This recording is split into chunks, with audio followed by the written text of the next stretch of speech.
प्यारे बच्चों, कहानियों का पिटारा श्रृंखला में से आज मैं आपके लिए एक बहुत ही दिलचस्प कहानी लाई हूँ जिसका शीर्षक है पिताजी की 3 बातें। एक गांव में माधव नाम का एक व्यापारी रहता था। उसका एक बेटा था, भोलू। माधव का बादाम काजू बेचने का व्यापार था।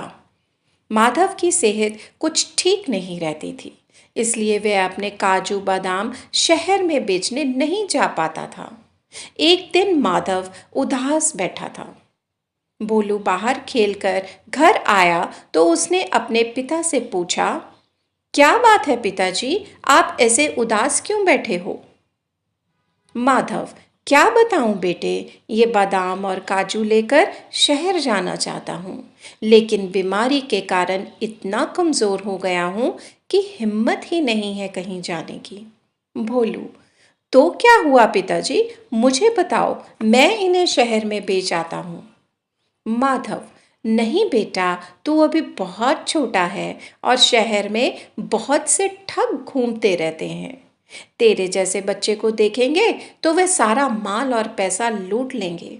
भोलू, पिताजी, मेरा केवल नाम ही भोलू है। आप एक बार आजमा कर तो देखें, मैं ये सारे काजू बादाम बेच भी दूंगा और आपको अच्छे दाम भी ला कर दूंगा। भोलू की माँ, नहीं नहीं, छोटे से बच्चे को शहर नहीं भेज सकते। आप कहो मैं चली जाती हूँ, लेकिन मैंने तो गांव के बाहर का रास्ता भी नहीं देखा। भोलू, माँ तुम्हें याद है, मैं एक बार पिताजी के साथ शहर गया था। मुझे रास्ते अच्छे से याद है, मुझे जाने दो।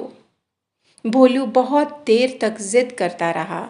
आखिर माधव उसे शहर भेजने के लिए तैयार हो गया। माधव, बेटा, शहर जा तो रहा है, लेकिन मेरी 3 बातें याद रखना। तुझे कोई लूट नहीं सकेगा। पहली बात, अपनी माँ से 4 रोटी ले जाना। जब भी भूख लगे तब 3 बार ये बात बोलना, उसके बाद खाना। वह बात है, 1 खाऊं, 2 खाऊं, 3 खाऊं या चारों को खा जाऊं।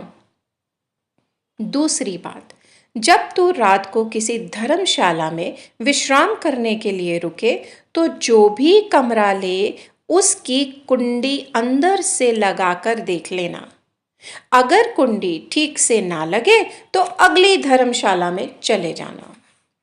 तीसरी बात, जब भी किसी दुकान पर काजू बादाम दिखाए और वो कीमत कम करने को बोले तो ऐसा बोलियो, पिताजी से पूछकर आता हूँ, यह कहकर वहां से चल दियो।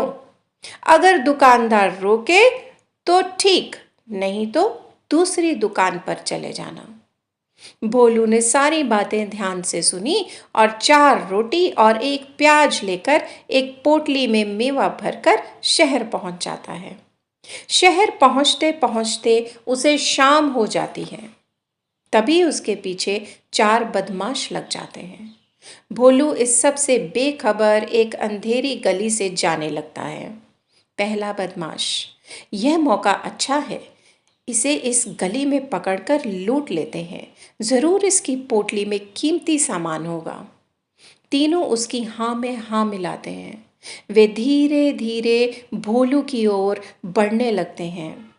इधर भोलू को भूख लगती है। वह एक जगह बैठ जाता है और खाने की पोटली खोल लेता है।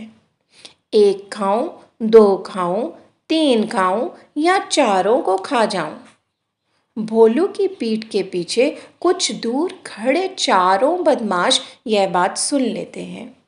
भोलू 3 बार तेज आवाज में यह बात बोलता है। यह सुनकर चारों वहां से भाग जाते हैं। भोलू बेखबर अपना खाना खा रहा था।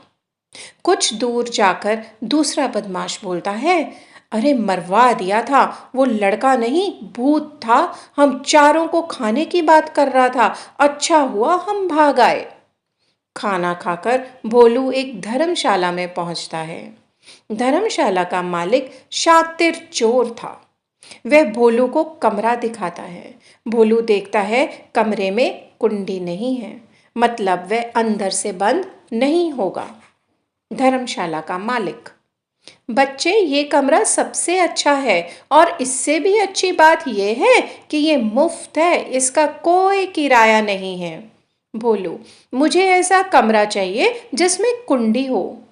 धर्मशाला का मालिक समझ जाता है कि यह बच्चा समझ गया है कि रात को सोने के बाद कोई भी इसका माल चुरा लेगा। वह कहता है, आगे बहुत सी धर्मशाला हैं, बहुत महंगी हैं, यहाँ मुफ्त में मिल रही है तो नखरे कर रहा है, चल भाग यहाँ से। भोलू आगे एक धर्मशाला में कमरे की कुंडी बंद करके देख लेता है और कमरा लेकर चैन से सो जाता है। अगले दिन वह अपनी पोटली लेकर एक दुकान पर जाता है। दुकानदार: तुम्हारे काजू बादाम अच्छे नहीं हैं, जितने पैसे तुम मांग रहे हो मैं तो उसके आधे दूंगा। भोलू: रुको, पिताजी से पूछ कर आता हूँ। वह उठकर चल देता है। दुकानदार: अरे मैं तो समझ रहा था ये अकेला है, इसके साथ तो इसके पिताजी भी हैं। सही दाम में दे रहा है, खरीद लेता हूँ, कहीं किसी और दुकानदार को माल ना दे दे। सुनो लड़के, सारे काजू बादाम तोल दो और पैसे ले लो। भोलू सारा माल बेचकर पैसे लेकर अपने घर आ जाता है। तो इस कहानी से बच्चों हमें क्या शिक्षा मिलती है? हमें यह शिक्षा मिलती है कि बड़ों की सीख को मानने से हम मुश्किलों का आसानी से सामना कर सकते हैं और हर मंजिल को पा सकते हैं। इसलिए बच्चों हमें बड़ों का सदैव कहना मानना चाहिए।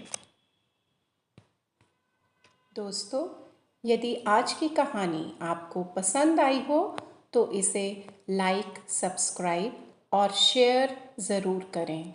धन्यवाद।